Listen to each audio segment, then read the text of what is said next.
हरे कृष्णा, राधे राधे। आज आपको वैशाख मास में कहीं सुने जाने वाली पीपल सीजन और वैशाख स्नान व्रत की कहानी सुनाती हूँ।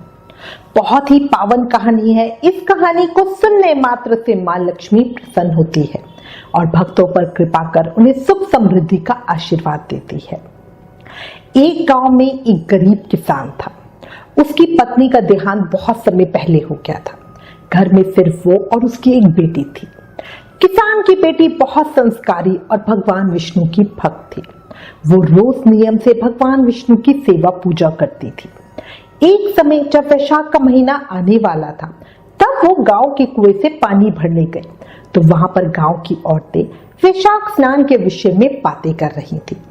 किसान की बेटी ने जब उनकी बातें सुनी तो बोली, मुझे भी वैशाख मास के बारे में बताओ। उन औरतों में एक वृद्ध अम्मा बोली, बिटिया, वैशाख मास भगवान विष्णु को प्रसन्न करने का सबसे आसान तरीका है।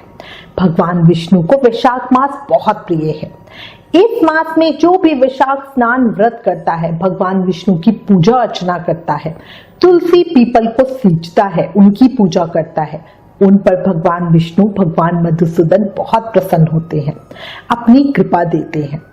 अब किसान की बेटी बड़ी खुश हुई, बोली, अम्मा, मुझे तुलसी पूजा का तो पता है, पर पीपल की पूजा क्यों और कैसे करें? वो अम्मा बोली, बिटिया, याद रखना, पीपल पर सभी देवी देवताओं का वास होता है। पीपल सींचने से भगवान विष्णु प्रसन्न होते हैं। जो भी पीपल को सींचता है, उसकी पूजा करता है, दीपक जगाता है, उस पर ब्रह्मा, विष्णु, महेश सभी बहुत प्रसन्न हो जाते हैं।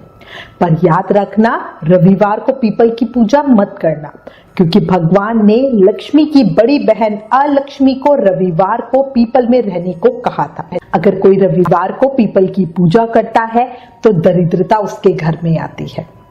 अब उन वृद्ध अम्मा जी की बात सुनकर उस किसान की बेटी ने सोचा कि वो भी वैशाख स्नान और व्रत करेगी, तुलसी पीपल को सींचेगी। जब वैशाख आया तब गांव के कुएं पर बड़ी सुबह ही लड़की स्नान कर जाती, भगवान विष्णु की पूजा आराधना करती। उसका घर खेत के बीच में था। वो तुलसी पूजा तो घर पर ही करती, पर पीपल वृक्ष उसके घर से दूर था, सो वो रोज सुबह ही पीपल पर जल चढ़ाने जाती, पूजा प्रार्थना करती। वो लड़की अपने पिता के लिए हमेशा दुखी रहती थी। उसके पिता दिन रात मेहनत करते, पर तब भी इतना पैसा नहीं कमा पाते थे कि दोनों समय उन लोगों को खाना मिल सके। वैशाख मास में लड़की रोज नियम से जाती, पीपल सींचती, पूजा करती, वहीं खड़े खड़े भगवान का ध्यान करते हुए उनसे बातें भी करती, अपनी गरीबी और परेशानी के बारे में भी बोलती। उसने खूब मेहनत करके वैशाख का स्नान व्रत पूरा किया। उसके इस व्रत से भगवान खुश थे। वैशाख शुक्ल एकादशी पर सुबह जब वो लड़की पीपल सींचने गई तो उसमें से एक लड़की बाहर आई और बोली, मैं लक्ष्मी हूँ, मैं रोज तुम्हारी बातें सुनती हूँ और अब मैं तुम्हें अपनी सखी बनाना चाहती हूँ। किसान की बेटी बोली, मैं अपने पिता से पूछकर बताऊंगी। लक्ष्मी जी ने कहा, ठीक है, कल मुझे बताना। अब वो लड़की अपने घर गई और अपने पिता को सारी बात बताई। उसके पिता भागवत भक्त थे। उन्हें पता था पीपल के पेड़ में भगवान विष्णु का निवास होता है और जहां भगवान विष्णु होते हैं वहां माँ लक्ष्मी जरूर होती है। उन्होंने अपनी बेटी से कहा, माँ लक्ष्मी तुम्हारी भक्ति से प्रसन्न है और तुम्हें अपनी सखी बनाना चाहती है, तो इससे अच्छी तो और कोई बात हो ही नहीं सकती। अगले दिन द्वादशी पर जब लड़की पीपल सींच रही थी तब माँ लक्ष्मी उसके सामने फिर आए। उन्हें देखकर लड़की बड़े प्रेम और आदर से बोली, आज से आप मेरी सहेली हो। अब दोनों अच्छे मित्रों की तरह आपस में बातचीत करने लगे।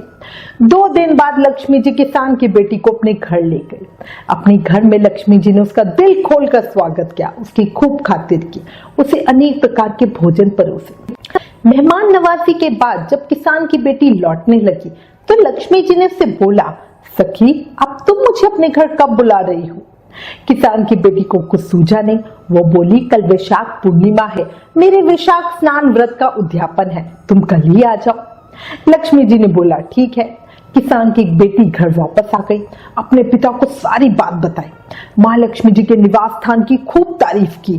बढ़िया खाना, सुंदर घर, आलीशान चीजें, सब बहुत ही बढ़िया था। सारी बातें बताने के बाद किसान की बेटी उदास हो गई और एक किनारे पे बैठ गई। किसान ने पूछा, क्या हुआ? अभी तो इतना चहक रही थी, अभी उदास कैसे हो गई? किसान की बेटी बोली, बाबा कल वैशाख पूर्णिमा को मेरे वैशाख स्नान व्रत का उद्यापन है।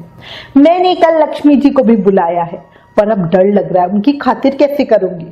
किसान बोला, बेटी कोई चिंता न कर, माँ लक्ष्मी को प्रेम भाव और सच्ची भक्ति चाहिए जो तुझ में है, इसलिए उन्होंने तुझे अपनी सहेली बनाया। अब तो तू ये कर कि घर की अच्छे से साफ सफाई कर, माँ लक्ष्मी को गंदगी बिल्कुल नहीं भाती। साथ ही भोग में तू उनके लिए खीर बना। लड़की ने पिता की बातें मानते हुए घर की खूब बढ़िया से साफ सफाई की, फिर भोग में बढ़िया खीर बनाई। पीपल के वृक्ष पर जाकर माँ लक्ष्मी को बुला लाई। माँ लक्ष्मी के साथ भगवान विष्णु भी पधारे। लड़की ने दोनों की खूब बढ़िया से खातिरदारी की। माँ लक्ष्मी और भगवान को जिमाया। जिमाने के बाद उन्होंने आशीर्वाद दिया। भगवान विष्णु बोले, तुम्हारी भक्ति से मैं बहुत प्रसन्न हूँ, तुम अपने लिए क्या चाहती हो वो मुझे बताओ। लड़की बोली, हे प्रभु, अगर आप मुझ पर प्रसन्न हो तो मुझे अपनी भक्ति और सेवा देना। मैं जब तक जीवित रहूं आपके वैशाख मास का स्नान व्रत करती रहूं, गरीब दुखी जरूरतमंद लोगों की सेवा करती रहूं।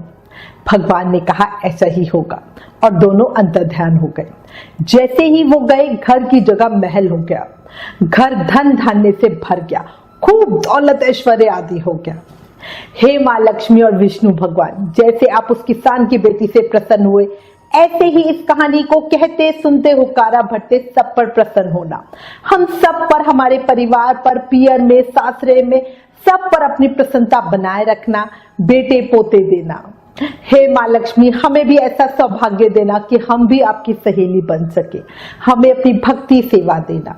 हे लक्ष्मी नारायण भगवान, सबके दुख दूर करना, दरिद्रता दूर करना, सबकी मनोकामना पूरी करना।